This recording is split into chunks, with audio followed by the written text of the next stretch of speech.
Tapi pada saat mereka mendengar suara tangisan perempuan, disitulah mereka sudah nggak bisa berpikir sehat lagi. Jadi di situ sudah nggak mungkin lagi kalau ini hewan, ini jelas suara kuntilanak. Persis ketika Sugeng keluar kamar, Sugeng ngelihat ada bayangan orang yang jalannya itu terpatah-patah, tapi kondisi tubuhnya itu penuh api. Jadi orang ini dalam kondisi terbakar. Sebentar, tapi masalahnya orang ini sudah meninggal, man, pas kecelakaan 4 hari kemarin. Besok jenazahnya itu dimakamkan.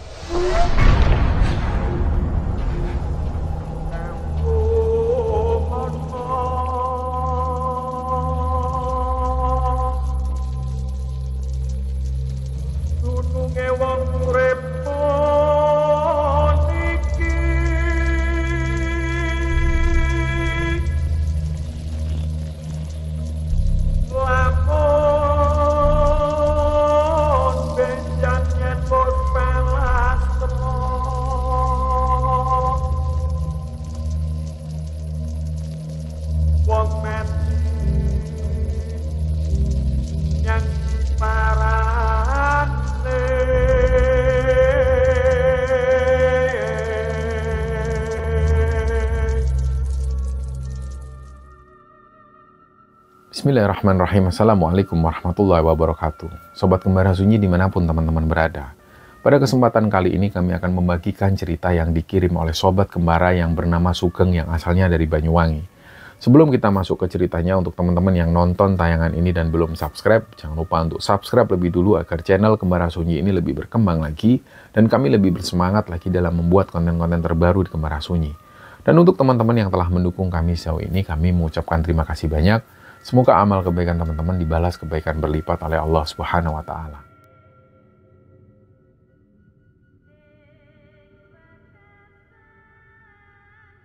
Cerita di episode kali ini, teman-teman, ceritanya dibagikan oleh Sobat Kembara yang bernama Sugeng. Sugeng ini asalnya dari sebuah desa di Banyuwangi, Jawa Timur. Dan Sugeng punya pengalaman mistis ketika dia waktu itu bekerja di sebuah bengkel mobil milik salah satu temannya di daerah pinggiran kota Surabaya. Nah, cerita ini akan kita mulai dengan cerita di masa kecilnya Sugeng. Jadi Sugeng ini 2 bersaudara, dia anak pertama dan adiknya adalah seorang perempuan. Jadi Sugeng dan adik perempuannya ini terpaut usia 5 tahun. Dan sejak kecil, adiknya Sugeng memang sudah ikut keluarga budenya. Ini karena Pak D dan budenya Sugeng waktu itu belum dikaruniai keturunan. Jadi mereka waktu itu berinisiatif untuk merawat adiknya Sugeng.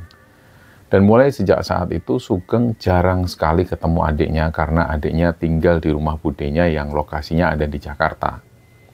Nah, sebagai catatan bahwa sejak kecil sampai Sugeng remaja, dia jarang banget mengalami hal mistis. Jadi, kalaupun dia mengalami hal mistis itu cuma bisa dihitung dengan jari.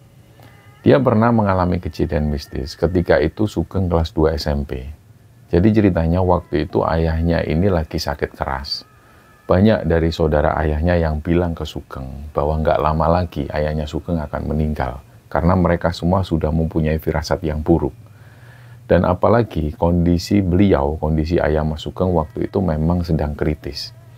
Jadi ayahnya Sugeng waktu itu dirawat di rumah sakit di daerah Banyuwangi sana.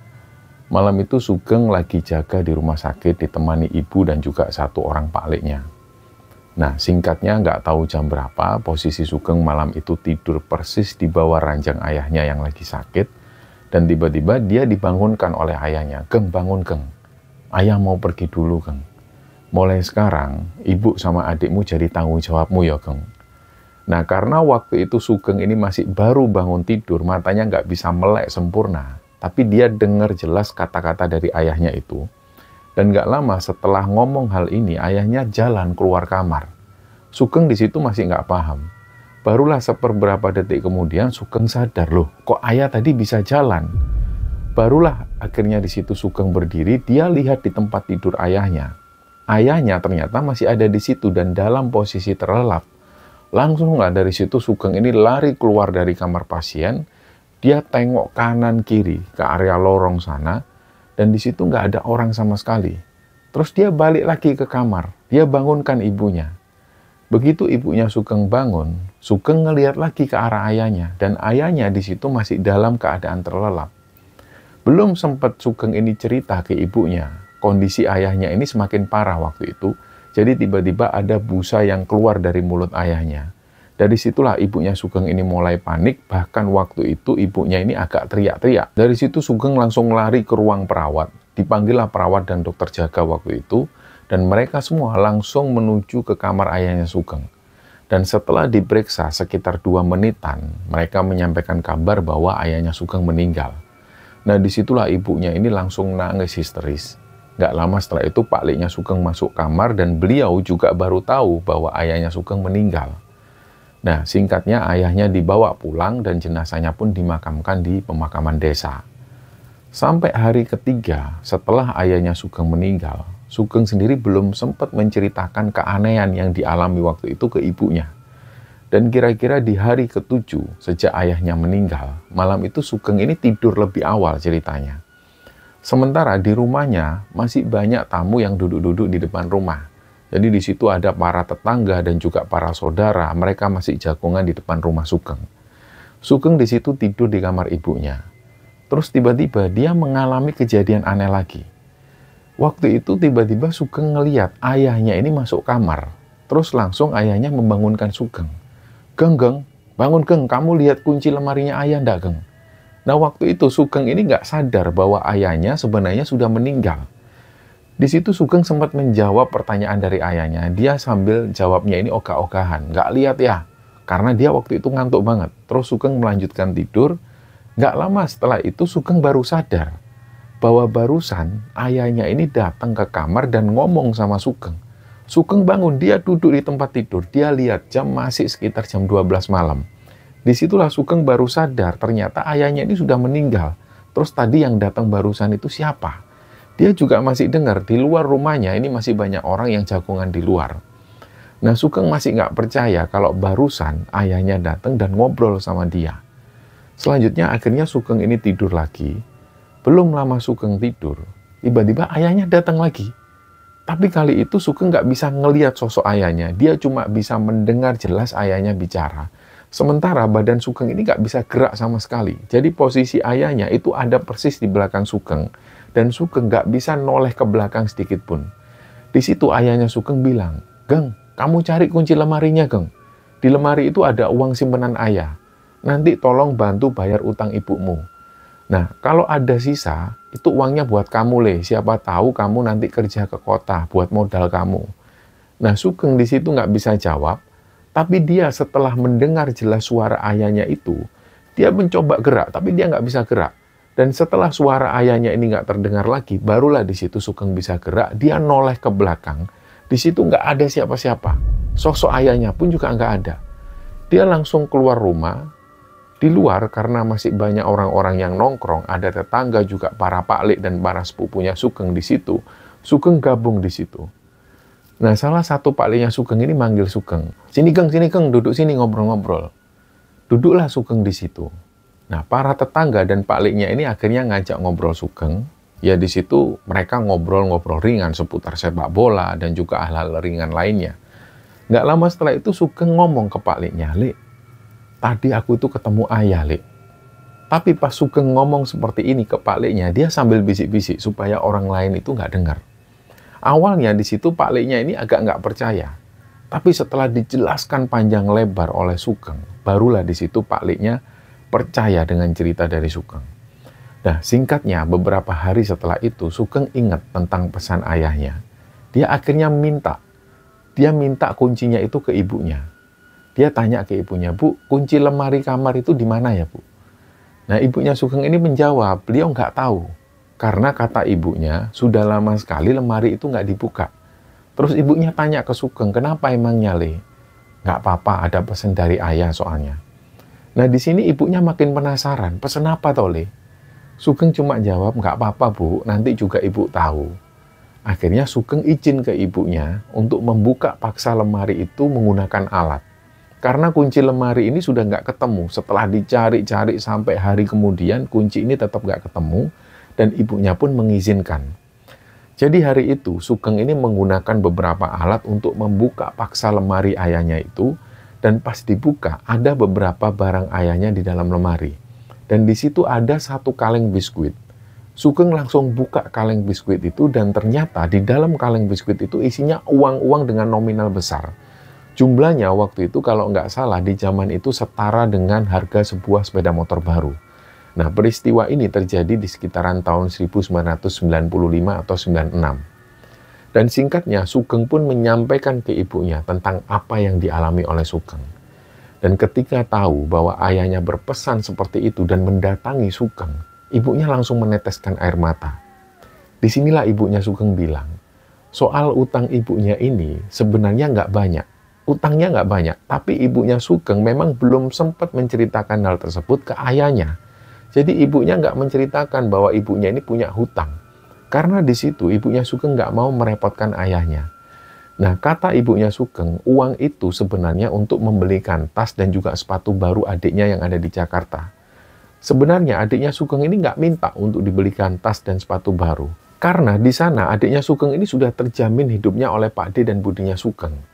Tapi memang karena sudah lama sekali ibunya Sugeng ini pengen banget membelikan adiknya Sugeng itu tas dan juga sepatu baru. Dan akhirnya uang ini dipinjam ibunya Sugeng dari salah satu buliknya Sugeng. Akhirnya hutang ini pun terbayarkan. Sisanya seperti pesan dari ayahnya Sugeng, uangnya untuk modal Sugeng kerja di kota. Nah, pada waktu itu Sugeng ini masih kelas 3 SMP. Dia memang sejak dari kelas 1 SMP sudah punya keinginan untuk tidak melanjutkan sekolah ke jenjang SMA. Dia maunya langsung kerja ke kota. Nah, kota pilihan Sugeng awalnya adalah Jakarta karena di sana ada Pak D dan budinya dan juga adiknya Sugeng. Tapi karena Sugeng ini dapat kabar dari salah satu tetangganya yang sudah sukses di Surabaya, Sugeng pun ingin merantau ke Surabaya dan ingin ikut kerja tetangganya itu. Jadi tetangganya Sugeng yang sukses di Surabaya ini namanya Mas Aldi. Usia Mas Aldi kira-kira 10 tahun di atas Sugeng, dan ada beberapa tetangga desa Sugeng ini yang sudah lebih dulu ke Surabaya ikut kerja Mas Aldi. Disitulah akhirnya Sugeng tertarik ikut kerja Mas Aldi di Surabaya. Apalagi dia dapat info kalau Mas Aldi ini mau buka cabang baru di Surabaya dan belum ada karyawan yang tinggal di cabang. Singkatnya di situ Sugeng izin ke ibunya cuma pesan, sebisa mungkin setiap lebaran kamu harus pulang, Le. Apapun kondisinya harus pulang. Nah, itu saja pesan dari ibunya. Singkatnya Sugeng pun berangkat ke Surabaya. Setelah diantar ke terminal oleh salah satu pakliknya, Sugeng lanjut naik bis ke Surabaya.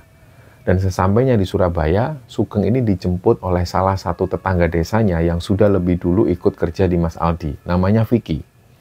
Vicky ini sudah hampir 2 tahunan lah ikut Mas Aldi. Dan dari terminal Surabaya menuju ke bengkel Mas Aldi, Vicky itu cerita panjang lebar. Dia cerita bahwa ikut Mas Aldi itu enak katanya. Banyak yang kerasan. Soalnya Mas Aldi itu orangnya fair. Kalau bengkelnya lagi rame, itu pasti ada bonus untuk para karyawan. Dan di situ disediakan mes juga. Jadi nggak perlu bingung untuk cari kos-kosan.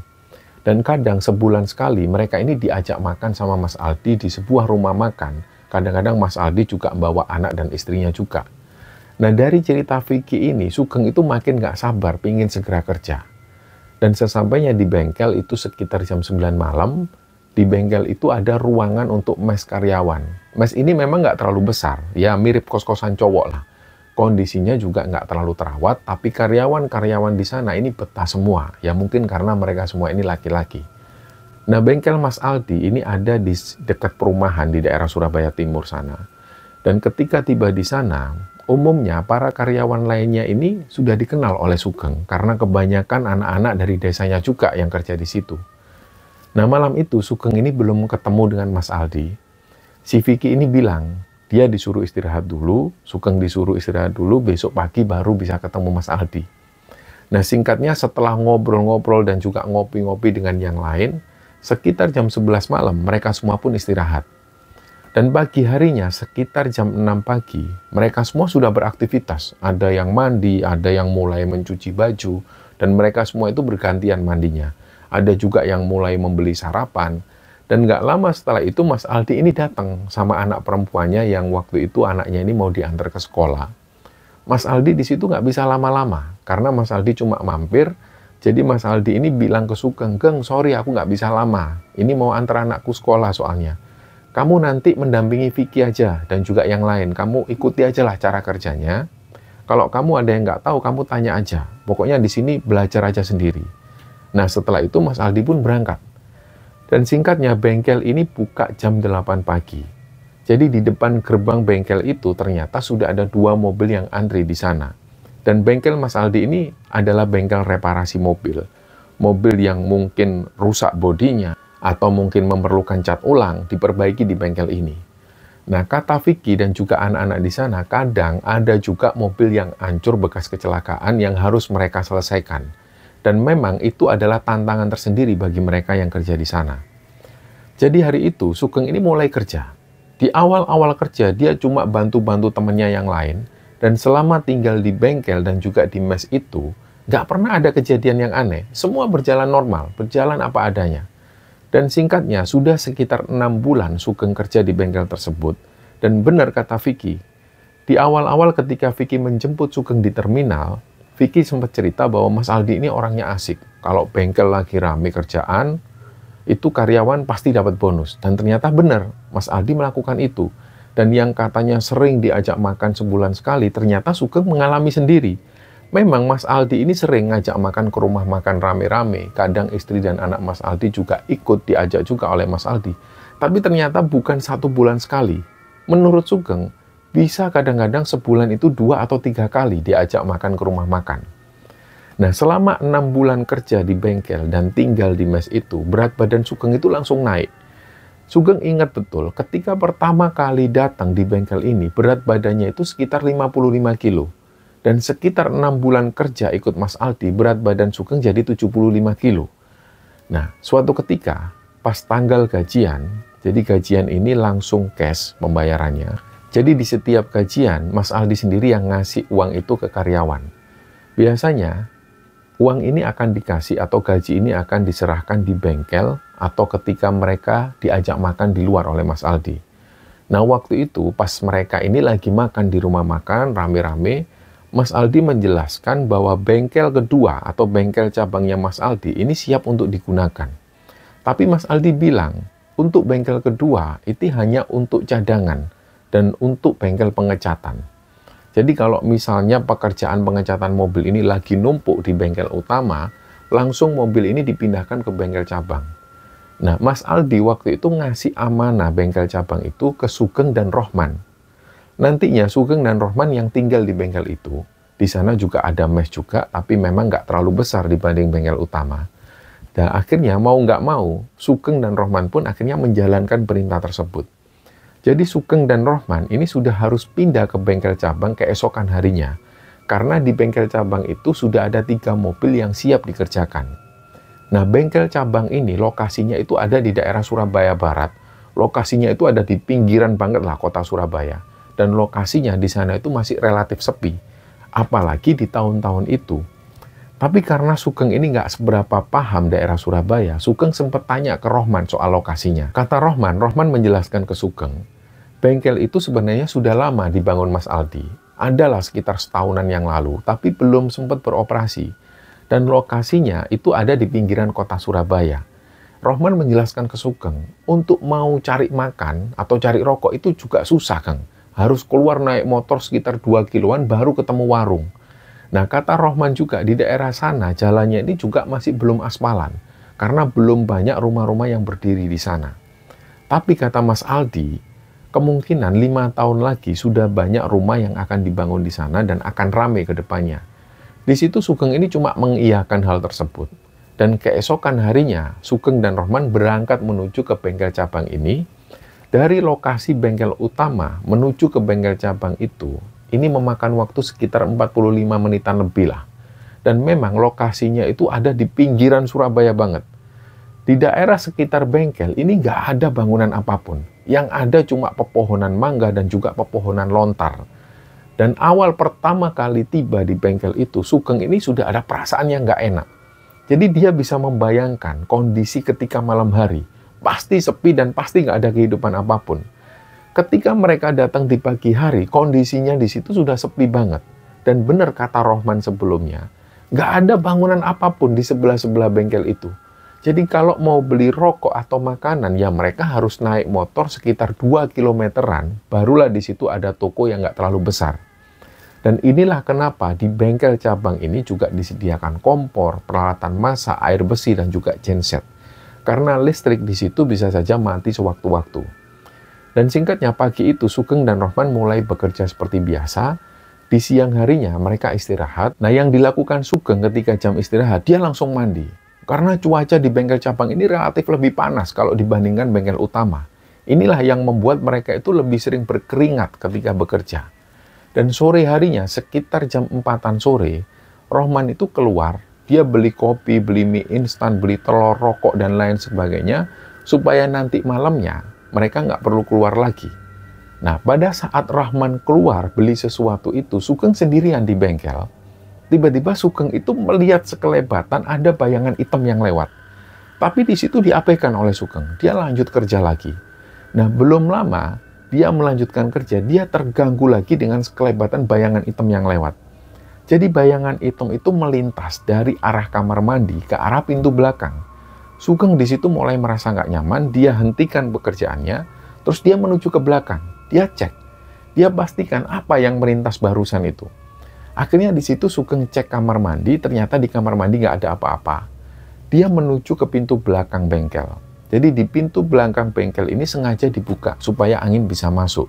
Dan pintu belakang itu menghubungkan bengkel dan halaman belakang. Yang jelas di halaman belakang ini nggak ada apa-apa selain pepohonan mangga, sawah, dan juga jajaran pepohonan lontar. Nah, setelah dipastikan nggak ada apa-apa, Sugeng masuk lagi ke bengkel. Dia lanjut kerja lagi. Nggak lama setelah itu Rahman pun datang. Dan pas Rahman ini datang, Sugeng nggak menceritakan apapun ke Rahman. Setelah meletakkan belanjaannya, Rohman lanjut kerja lagi. Nah, biasanya mereka ini kerja sesuka mereka. Kalau memang mereka itu bisa kerja sampai malam, ya mereka kerjakan. Yang penting pekerjaan mereka itu harus beres tepat waktu. Nah, hari itu karena ada antrian 3 mobil di bengkel tersebut, sekitar jam 6 mereka istirahat lebih dulu. Mereka mandi-mandi, mereka makan, ngopi, ngerokok, dan nyantai sebentar. Dan sekitar jam 7 malam lebih, mereka lanjut kerja lagi. Nah, di situ biasanya mereka berhenti kerja sekitar jam 9 atau jam 10 malam. Jadi waktu itu sekitar jam 8 malam ketika mereka ini lagi kerja. Ketika waktu itu Sugeng dan Rohman ini lagi sibuk dengan pekerjaannya, tiba-tiba dari arah dapur, mereka mendengar ada yang mukul-mukul gelas. Langsung di situ mereka berhenti bekerja. Jadi setiap mereka kerja ini selalu ditemenin musik. Musiknya itu biasanya lagu-lagu dangdut dari radio. Tapi tiba-tiba waktu itu mereka mendengar suara gelas yang dipukulkan 2 kali. Jadi gelas-gelas mereka ini bahannya itu bahan seng. Yang kalau dipukul itu akan mengeluarkan suara teng-teng. Nah, waktu itu mereka berdua ini mendengar suara itu teng-teng. Rohman langsung menuju ke belakang. Pas jalan ke dapur, Rohman itu sambil ngomel-ngomel. Waduh, kalian itu mbok jangan ganggu orang kerja toyo, bikin repot ae rek. Maksudnya Rohman ini ngomong sama makhluk halus yang ada di sana. Nah, sekitar 2 menitan lah Rohman itu ada di belakang. Gak lama Rohman ini balik lagi ke arah Sugeng, tapi jalannya Rohman itu agak cepat. Dan wajah Rohman pun itu kelihatan pucat. Jadi kelihatan banget kalau Rohman ini ketakutan. Sugeng di situ ngasih kode dengan memainkan alis dan matanya ke Rohman. Tapi Rohman di situ masih diem. Akhirnya dia mendekatkan dirinya ke Sugeng. Rohman ini bisik-bisik. Aku mau ndelok rambut hitamit. Nah, di situ Sugeng ini langsung kaget pas mendengar Rohman ngomong hal ini. Gak lama Sugeng tanya lagi, serius kamu Man? Rohman ini menganggukkan kepala, terus dia cerita. Jadi pas Rohman ini jalan ke belakang ketika dia ngecek kondisi dapur. Di dapur itu ada semacam meja semen. Meja ini bekas naruh akuarium zaman dulu. Mungkin teman-teman tahu ada meja dari bahan semen. Nah, di bawah meja semen itu Rahman ngeliat ada rambut putih panjang banget. Tapi rambut itu masuk ke dalam. Jadi kayak kepala yang berusaha bersembunyi. Dari situlah Rahman ini langsung balik lagi. Dan dia nggak berani ngeliat. Dan ketika mendengar hal ini, jujur waktu itu Sugeng ini agak takut. Apalagi di situ cuma mereka berdua. Jauh dari mana-mana, nggak ada siapa-siapa di sekitar mereka. Akhirnya di situ Sugeng dan Rohman menghentikan aktivitasnya. Mereka langsung bersih-bersih badan, terus langsung masuk kamar mes. Nah, kamar mes mereka ini posisinya itu ada di dalam bengkel. Jadi ada bangunan semi permanen kayak kamar, ada pintu dan ada jendela kaca. Dari dalam kamar itu mereka bisa melihat langsung ke arah bengkel. Kacanya itu nggak ada gorden, nggak ada tutupan. Nah, mereka tidur di situ. Nah, di zaman-zaman itu, di sekitaran tahun 97, ini nggak ada HP. Hiburan ya cuma radio. Jadi mereka setel radio, mereka mendengarkan musik dangdut dari radio. Sugeng di situ sempat berkata dalam hatinya, ini baru malam pertama, sudah kayak gini, sudah diganggu. Gimana malam-malam selanjutnya? Dan benar ternyata, pas mereka ada di kamar mes, mereka ini mendengar lagi ada suara gelas yang dipukul-pukulkan. Teng, teng. Rahman dan Sugeng itu langsung pandang. Tapi mereka ini nggak berani ngecek ke belakang. Dan nggak lama ada suara benda dipukul lagi dari dapur. Jadi kalau suara benda-benda dipukul, mereka ini gampang saja berpikir, mungkin tikus lah. Mereka hanya bisa berpikir positif seperti itu. Tapi pada saat mereka mendengar suara tangisan perempuan, disitulah mereka sudah nggak bisa berpikir sehat lagi. Jadi di situ sudah nggak mungkin lagi kalau ini hewan, ini jelas suara kuntilanak. Tapi mereka nggak bisa ngapa-ngapain, mereka diam terus di situ.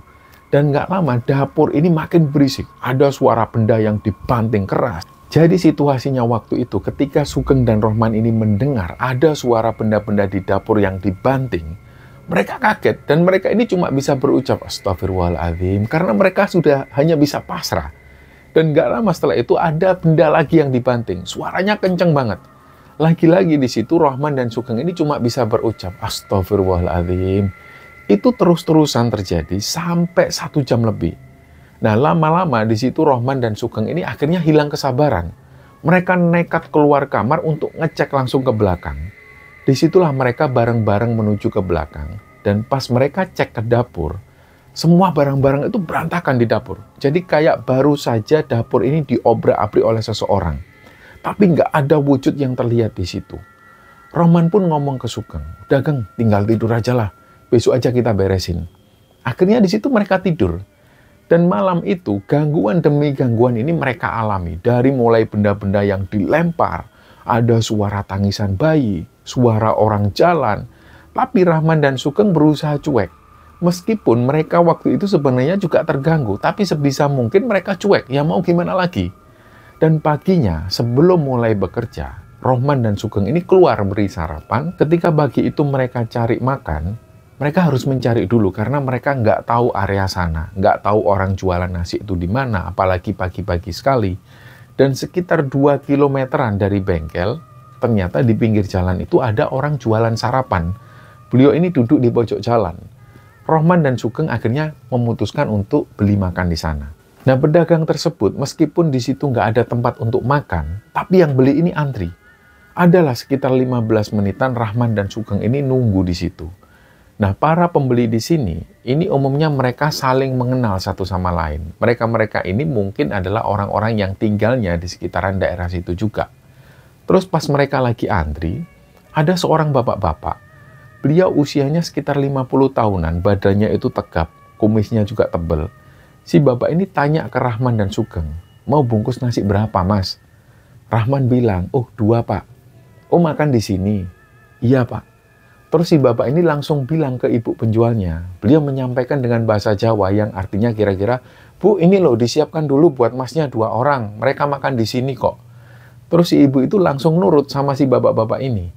Oh iya Pak Gito. Nah, dalam batin Sugeng, ini kayaknya orang berpengaruh ini di sini. Padahal waktu itu antriannya ini lumayan panjang. Tapi Rahman dan Sugeng didahulukan setelah mendapat perintah dari si bapak-bapak ini. Ternyata barulah mereka tahu belakangan. Bagi mereka yang makan di tempat, kalau pesenannya nggak banyak, memang akan didulukan. Nah, di situ Rahman mengucapkan terima kasih ke bapak-bapak tersebut, terus sambil menunggu nasinya, bapak-bapak ini tanya lagi ke Rahman, rumahnya di mana mas? Terus Rahman bilang, oh anu pak, saya sama teman saya ini kerja di daerah sini, tinggal di bengkel sana loh pak. Nah, terus si bapak ini kayak agak kaget wajahnya. Oh, bengkel yang di sana itu. Nah, beliau ini menyebutkan nama daerah, tapi Rahman nggak paham nama daerahnya, dia lupa. Rahman dan Sugeng ini cuma mengangguk, karena maksud dari si bapak itu memang benar menyebutkan ciri-ciri bengkelnya Rahman dan bengkelnya Sugeng itu. Jadi yang disebutkan oleh bapak-bapak ini, pagarnya itu seng, warna biru tua, dan ada coretan cat pilok bertuliskan Aldi. Dan memang benar, itu adalah bengkel mereka. Terus si bapak ini tadi berucap ke orang yang ada di sebelahnya, itu loh bengkelnya yang di bekas pabriknya Pak Suko itu loh. Nah pas si bapak-bapak ini menyebutkan bekas pabrik Pak Suko, langsung semua orang yang ada di sana ini noleh ke arah Rahman dan Sugeng. Jadi kayak mereka itu memandang Rahman dan Sugeng itu aneh. Mereka kayak heran. Nah, para ibu-ibu yang ada di sana, termasuk penjual nasi, ini mereka juga keheranan. Jadi di situ ada satu ibu-ibu yang tiba-tiba nyeletuk, loh, sampean itu berdua tidurnya juga di sana, Thomas? Nah, Sugeng menjawab, enggak, Bu. Wah, kok kendal temenan sampean niki, kok berani banget. Nah, si ibu-ibu di sampingnya juga nyeletuk. Itu angker loh, Mas. Orang sini aja kalau menjelang maghrib nggak berani lewat sana. Berarti mas-mas ini sakti-sakti kabeh. Nah jujur waktu itu Rahman dan Sugeng ini nggak bisa berkata banyak. Terus obrolan ini pun berakhir ketika nasi untuk Rahman dan Sugeng ini sudah siap. Mereka berdua akhirnya mencari tempat untuk makan. Di situ ada semacam dudukan semen di pinggir jalan yang sebenarnya ini bukan tempat untuk tempat duduk. Tapi karena di situ nggak ada tempat duduk, mereka pun terpaksa duduk di sana. Nah nggak lama pas Rahman dan Sugeng menikmati sarapannya itu, bapak-bapak yang berbadan tegap dan berkumis tadi ini ikut makan di sebelah Rahman dan Sugeng. Terus beliau bilang, silahkan dinikmati. Ini makanan ini nggak ada saingannya di mana-mana. Kalau masakannya bunga ini cuma bisa didapatkan di sini. Nah, Rahman dan Sugeng ini cuma bisa tersenyum.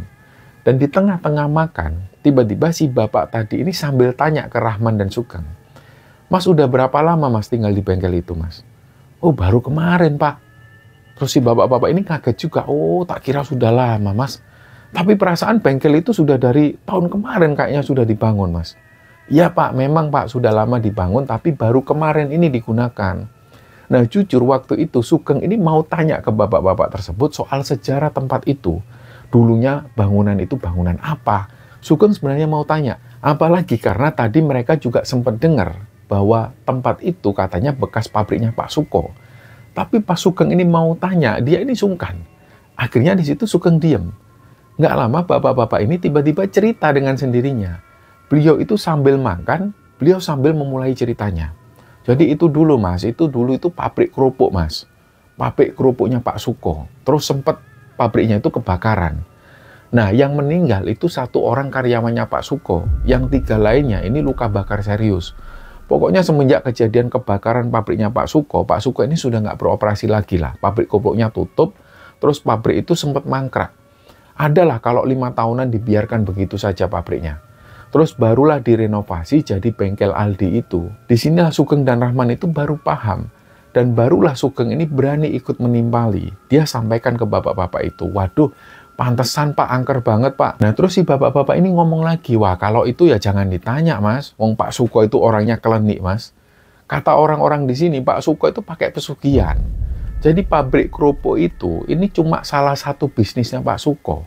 Pak Suko ini punya usaha kos-kosan di desanya sana Mas. Dia itu juga juragan sembako juga. Jadi banyaklah usahanya.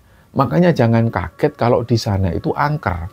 Ya itu memang ingon-ingon pesugihannya Pak Suko yang nggak minggat-minggat dari situ. Nah Rahman dan Sugeng ini akhirnya jadi semakin paham. Dalam hati Sugeng ini berkata, oh ternyata ini alasan kenapa bengkel itu angker. Dan gangguannya itu luar biasa parah. Pantesan ternyata bekas pabrik kerupuk yang sempat terbakar dan ada korban jiwanya. Ditambah lagi, pemiliknya juga pelaku pesugihan. Dan ada banyak sekali ingon-ingonnya yang masih tertinggal di situ. Nah, nggak lama si bapak ini pun ngomong lagi. Dia menyampaikan ini ke Rahman dan Sugeng. Sudah Mas, ngomong aja sama juraganmu, sampaikan aja yang sebenarnya. Bilang aja kalau tempat itu angker, daripada sampai terganggu terus di situ. Rahman dan Sugeng ini pun diem. Mereka nggak bisa menjawab. Dan singkatnya, setelah mereka sarapan, mereka balik ke bengkel.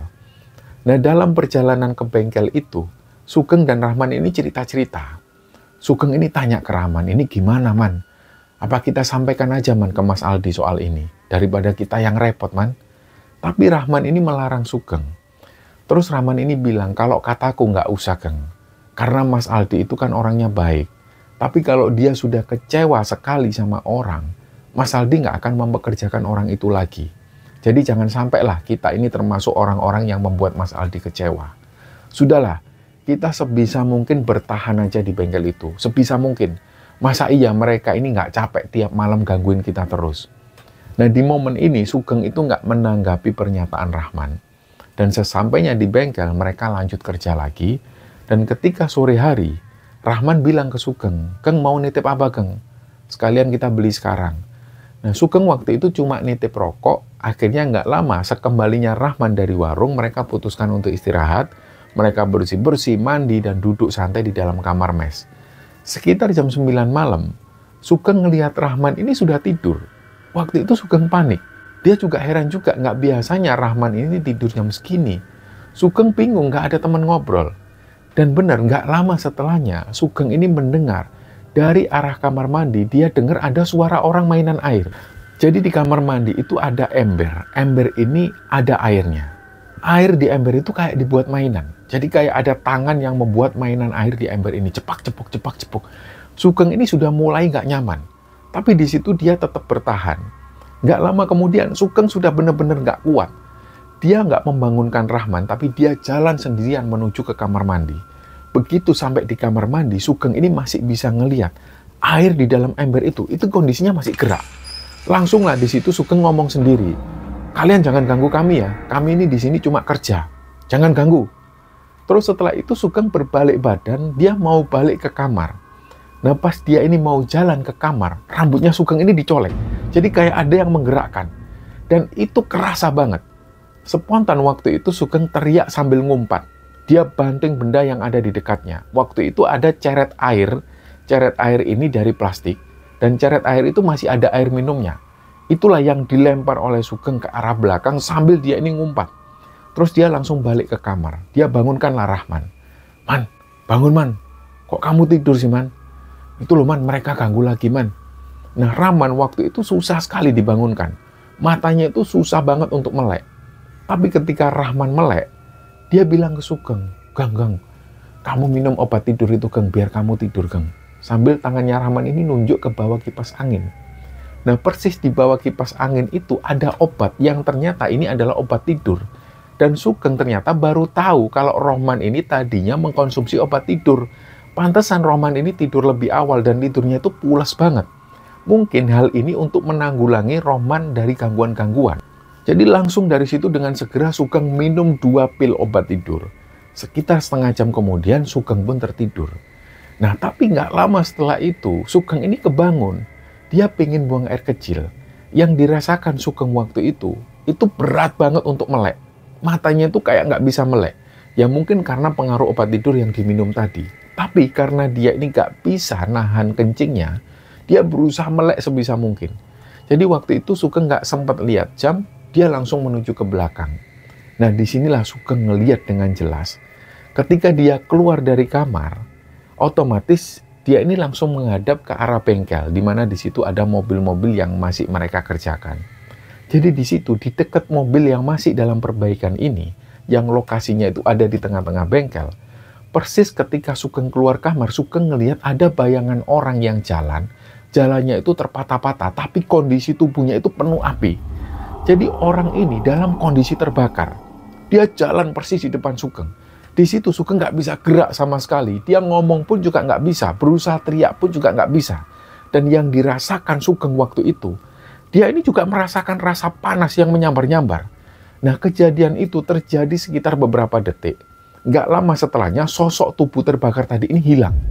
Dan selanjutnya, Sugeng ini tetap ke kamar mandi karena dia benar-benar kebelet.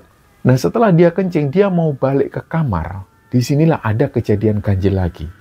Jadi di samping mobil persis itu ada sosok bapak-bapak. Badannya itu bongsor.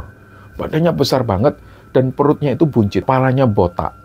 Beliau ini cuma pakai kaos singlet putih. Terus si sosok bapak-bapak ini cuma berdiri terus di situ, nggak bergerak sama sekali. Pandangannya pun juga kosong. Sugeng waktu itu cuma bisa baca-baca doa dalam hati, sambil dia terus lanjut jalan ke kamar. Nah pas sampai kamar, Sugeng ini langsung mencoba kembali tidur. Ternyata di luar jendela kaca, sosok bapak-bapak ini berdiri di situ, sambil terus memperhatikan Sugeng. Sugeng langsung membalikkan badan. Setelah itu Sugeng akhirnya memaksa untuk tidur dan akhirnya dia tertidur. Nah pagi harinya Sugeng cerita ke Rahman soal gangguan yang dialaminya semalam. Rahman di situ sambil senyum-senyum ke Sugeng. Terus dia bilang, ternyata ampuh minum obat tidur 2 biji, Geng. Tidurku pules banget. Nah, Rahman ngomong ini sambil senyum-senyum ke Sugeng.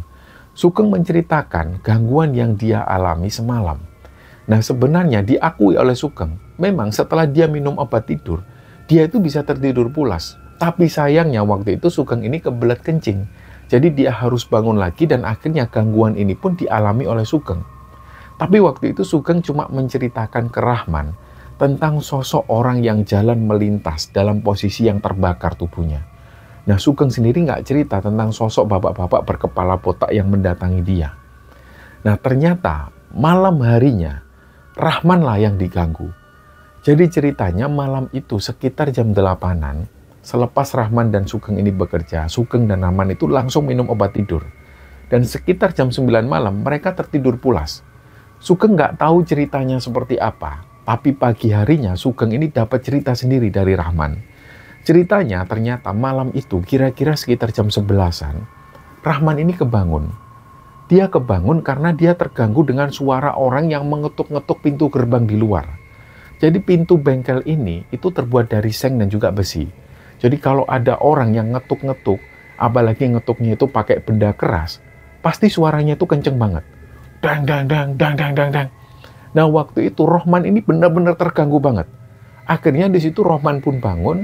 Dia nyalakan lampu tengah di bagian bengkel. Nah, Rahman mikirnya itu mungkin Mas Aldi yang datang. Mungkin Mas Aldi ini lagi butuh ambil alat atau apa. Jadi Rahman ini nggak mengira kalau waktu itu sebenarnya sudah jam 11 malam lebih. Barulah setelah dia nyalakan lampu bengkel, jam di bagian tengah bengkel itu kelihatan. Ternyata barulah Rahman tahu kalau itu jam 11 malam lebih, hampir jam setengah 12 malam. Disinilah Rahman baru bisa mikir, dia baru sadar. Ini siapa yang jam segini datang? Nggak mungkin kalau Mas Aldi. Sedangkan yang di luar itu masih terus ngetuk-ngetuk pintu. Dang, dang, dang, dang, dang, dang. Rahman pun tanya sebelum dia buka pintu gerbang itu. Siapa? Nah, yang di luar ini nggak menjawab. Tapi malah kenceng gedorannya. Dang, dang, dang, dang, dang, dang. Akhirnya ya sudah, terpaksalah pintu ini dibuka. Dan ternyata di depan pintu gerbang itu ada sosok bapak-bapak. Beliau ini, menurut keterangan dari Rahman, kalau dilihat dari kerutan wajahnya, sepertinya usia beliau itu sekitar 60 tahunan lebih. Tapi fisik beliau itu masih kelihatan seger, masih kelihatan bugar. Nah, si bapak-bapak ini, beliau itu pakai setelan jas rapi, pakai dasi, dan juga pakai sepatu pantofel yang mengkilap. Nah, Rahman ini tanya, "Bapak nyari siapa, Pak?" Nah, si bapak ini nggak menjawab pertanyaan Rahman, dia langsung nyelonong masuk ke bengkel. Terus si bapak ini sambil ngomel-ngomel, "Mana mobil saya? Sudah selesai belum mobil saya?" Nah, waktu itu Rahman tanya, "Mobil Bapak yang mana ya, Pak?" "Nah, itu mobil saya itu mobil saya." Nah, beliau ini menunjuk ke arah sebuah mobil sedan. Memang ada 3 mobil di sana yang lagi mereka kerjakan. Dan salah satunya ada sebuah mobil sedan Eropa keluaran tahun sekitar 80-an. Dan kondisi mobil sedan ini memang yang paling parah di antara yang lain. Bagian depannya itu hancur, bodi samping juga lumayan parah hancur. Dan waktu itu memang belum dikerjakan oleh Sugeng dan Rahman. Karena ada pesan dari Mas Aldi sebelumnya. Sementara mobil itu nggak boleh dikerjakan dulu. Nunggu mobil towing dari bengkel utama. Kata Mas Aldi, itu mobil nanti dikerjakan di bengkel utama. Karena nggak mungkin dikerjakan oleh Rahman dan Sugeng. Nah, sementara Rahman dan Sugeng sendiri ini nggak tahu mobil itu punya siapa. Karena pada saat itu, bengkel utama itu lagi overload. Yang Rahman tahu itu mobil baru saja mengalami kecelakaan. Nah, terus di momen ini, si bapak-bapak yang pakai jas ini terus ngeliatin mobil sedan itu. Dia tuh kayak mengelilingi mobil ini. Terus Rahman itu cuma mendampingi si bapak-bapak ini di sebelahnya. Adalah sekitar 5 menitan beliau itu kesana kemari ngecek kondisi mobilnya. Terus setelah itu beliau bilang, "Ini kapan ini Mas dikerjakan, Mas? Saya nggak mau tahu ya, mobil ini harus beres minggu depan. Nggak mau tahu saya." Nah, Rahman di situ juga bingung mau jawab apa. Akhirnya dia menjelaskan, "Gini Pak, mohon maaf Pak. Jujur, ini ada pesan dari bos saya, mobil Bapak ini akan dikerjakan di bengkel utama, bukan di sini, Pak. Karena di sini ini biasanya cuma bagian pengecatan dan finishing aja, Pak. Mungkin besok atau lusa lah mobil Bapak ini dibawa ke bengkel utama untuk diperbaiki." Terus si Bapak ini malah marah. "Udah, jangan banyak omong kamu, pokoknya saya nggak mau tahu, minggu depan saya minta mobil ini beres. Kalau belum selesai sampai minggu depan, lu gua matiin lu." Nah, Rahman ini sempat kaget juga pas si bapak ini ngancam Rahman. Tapi di situ Rahman nggak menjawab, dia diem. Dalam hati Rahman dia bilang, ini orang lagi mabuk berat ini kayaknya. Terus akhirnya si bapak-bapak ini pun pergi. Dia nggak pamit, nggak ngomong apapun, dia langsung pergi. Otomatis Rahman ini langsung mengikuti dari belakang. Dan inilah yang aneh. Begitu si bapak-bapak ini keluar dari bengkel, Rahman itu juga ikut keluar. Nah ternyata ketika di luar bengkel, sosok bapak-bapak ini sudah nggak ada lagi. Nggak ada jejak apapun di situ, nggak ada motor, nggak ada mobil, nggak ada suara apapun, sepi sekali. Nah disitulah Rahman langsung merinding. Dia langsung tutup pintu gerbang, terus dia langsung masuk ke kamar, dia lanjut tidur. Dan keesokan harinya, pagi-pagi banget pas mereka bangun, Rahman langsung menceritakan ini ke Sugeng. Sugeng ini juga punya pemikiran yang sama seperti Rahman. Sugeng juga berpikir, mungkin itu memang orang mabuk yang dia ini ngaku-ngaku bahwa itu mobilnya. Ya sudahlah, akhirnya hal itu mereka abaikan, dan sekitar jam 11 siang, pas Rahman dan Sugeng ini lagi kerja, Mas Aldi ini datang sama Vicky, mereka bawa mobil towing, mau mengambil sedan itu, dan mau dikerjakan di bengkel utama. Nah di kesempatan ini, Rahman menceritakan hal itu ke Mas Aldi. Dia cerita, Mas, ini katanya mobil bekas kecelakaan ya Mas? Terus Mas Aldi jawab, iya Man, ini anak yang punya mobil yang bawa ke bengkel kita. Terus Rahman cerita, gini Mas, kemarin malam itu ada orang yang datang ke sini, itu sekitar jam 11, hampir setengah 12 malam lah. Lah si orang ini marah-marah ke aku Mas. Katanya dia minta mobil ini harus selesai minggu depan. Kalau nggak selesai minggu depan, dia ngancem mau habisin saya. Kayaknya orang mabuk sih Mas, dia nyasar mungkin ke sini. Nah pas Rahman ngomong seperti ini, Mas Aldi itu mendengarkan Rahman dengan serius. Jadi Mas Aldi ini nggak menganggap remeh cerita dari Rahman. Terus akhirnya Mas Aldi tanya, kira-kira orangnya umur berapa Man? Ya kira-kira usianya 60 tahunan lah Mas. Dia pakai setelan jas rapi Mas, pakai dasi juga Mas. Sepatunya juga pantofel, sepatu mengkilap, rapi lah pokoknya. Nah Mas Aldi ini cuma mengangguk. Singkatnya mobil sedan ini pun diangkut, dibawa ke bengkel utama. Nah kira-kira jam 4-an sore, Mas Aldi ini datang lagi. Tapi sore itu Mas Aldi datang sendirian, dia naik motor sendirian. Mas Aldi langsung manggil Rahman, Man, sini Man, duduk sini Man. Rahman pun menghentikan pekerjaannya, terus Mas Aldi ini bawa koran. Nah di situ Mas Aldi membuka koran di halaman tertentu. Nah mungkin teman-teman tahu, di zaman-zaman itu informasi utama ini adalah koran, selain TV dan radio. Nah di koran-koran itu biasanya ada berita duka. Ada berita tentang meninggalnya seseorang, dan biasanya orang-orang berduit yang mengiklankan berita kematiannya di koran di masa itu. Terus Mas Aldi ini menunjukkan sebuah foto ke Rahman. Foto ini adalah foto bapak-bapak. Beliau pakai kemeja putih. Nah Mas Aldi ini bilang ke Rahman, Man, kamu pernah ketemu sama orang ini Man? Nah Rahman ini langsung spontan bilang, lah ya orang ini yang semalam datang ke sini ngancam-ngancam saya Mas. Ya bener orang ini Mas. Nah Mas Aldi ini sempat diam beberapa saat. Terus Mas Aldi ngomong ke Rahman, iya Man, orang ini memang yang punya mobil sedan itu. Nah kan bener kan, berarti bukan orang mabuk Mas. Sebentar, tapi masalahnya orang ini sudah meninggal Man, pas kecelakaan 4 hari kemarin. Besok jenazahnya itu dimakamkan. Nah kagetlah Rahman. Sugeng pas dengar info ini, dia juga ikut merinding. Jadi kayak rasanya itu nggak masuk akal. Terus akhirnya Mas Aldi ini bilang ke Rahman, lah terus yang datang ketemu kamu kemarin itu siapa Man? Rahman nggak bisa ngomong. Dan akhirnya mereka pun ngobrol-ngobrol sama Mas Aldi. Di kesempatan itu juga Rahman dan Sugeng akhirnya cerita tentang keangkeran bengkel itu. Ternyata di sini Mas Aldi juga baru tahu kalau tempat yang dibeli Mas Aldi dan dijadikan bengkel itu ternyata dulunya adalah bekas pabrik kerupuk yang pernah kebakaran dan bahkan memakan korban jiwa. Ditambah lagi, Mas Aldi juga baru tahu kalau ternyata pemilik pabrik kerupuk itu adalah pelaku pesugihan. Dan dari info Rahman dan Sugeng inilah Mas Aldi akhirnya mendapat jawaban. Jadi kira-kira seminggu sebelum bengkel cabang ini ditempati oleh Rahman dan Sugeng, istrinya Mas Aldi ini sempat nggak setuju kalau lokasi itu dijadikan bengkel cabang. Apalagi Rahman dan Sugeng ini disuruh tinggal di bengkel itu. Dan nggak tahu kenapa waktu itu istri Mas Aldi ini punya firasat nggak enak. Tapi karena bengkel utama itu sering overload, jadi Mas Aldi terpaksa mengoperasikan bengkel cabang ini ketika bengkel utama itu mengalami overload. Dan setelah mendapat info dari Rahman dan Sugeng bahwa di situ itu angker, Mas Aldi akhirnya jadi berpikir ulang. Mas Aldi bahkan sempat bilang ke Rahman dan Sugeng, kok kalian nggak cerita dari awal ke aku kalau kalian ini sering diganggu di sini. Nah, Rahman menyampaikan, gini loh Mas, kami yang nggak enak sama Mas Aldi, nanti dikiranya kami ini banyak mengeluh, banyak sambat. Terus Mas Aldi pun bilang, ya sudah gini aja lah, malam ini kalian balik aja ke bengkel utama, kalian tidur di mes sana. Besok baru kita pindah barang-barang ke bengkel utama. Sudah sementara, bengkel ini kita kosongkan aja dulu. Nah, dalam hati Rahman dan Sugeng ini langsung terasa lega banget. Akhirnya mereka bisa meninggalkan tempat itu. Dan singkatnya, mereka balik lagi berkumpul dengan teman-teman lama di bengkel utama. Tapi kebersamaan itu ternyata nggak bertahan lama.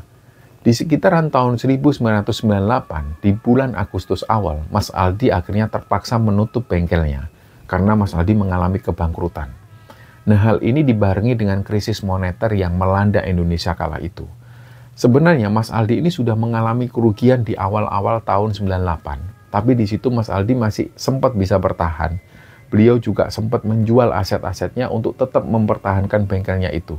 Tapi pada akhirnya Mas Aldi harus menyerah. Dan setelah tidak lagi bekerja di bengkelnya Mas Aldi, Sugeng dan teman-teman yang lain ini akhirnya kembali lagi ke kampung halaman mereka di Banyuwangi. Di sana mereka kerja apapun yang bisa menghasilkan uang. Dan pada saat cerita ini dibagikan Mas Sugeng di Kembara Sunyi, beliau masih tinggal di Banyuwangi bersama keluarganya. Mas Aldi, Vicky, Rahman, dan juga teman-teman yang lain ini juga masih tetap berhubungan baik dengan mereka semua. Dan ketika cerita ini kami ceritakan, Mas Sugeng juga menyampaikan beliau sudah mengabarkan hal ini ke Mas Aldi, Rohman, Vicky, dan teman-teman yang lain supaya mereka ini juga ikut nonton episode ini di Kembara Sunyi. Mas Sugeng juga menyampaikan bahwa apa yang dialami Mas Sugeng dan teman-temannya itu, ini benar-benar adalah kejadian yang nyata. Tidak ada yang ditambah-tambahi atau dilebih-lebihkan. Dan memang hal-hal mistis selalu terjadi di luar nalar dan di luar kemampuan akal manusia.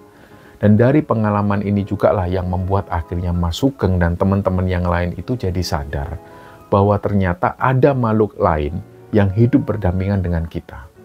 Dan semoga kisah ini bisa kita ambil hikmah dan bisa kita ambil pelajaran. Mohon maaf jika ada salah-salah kata. Wassalamualaikum warahmatullahi wabarakatuh.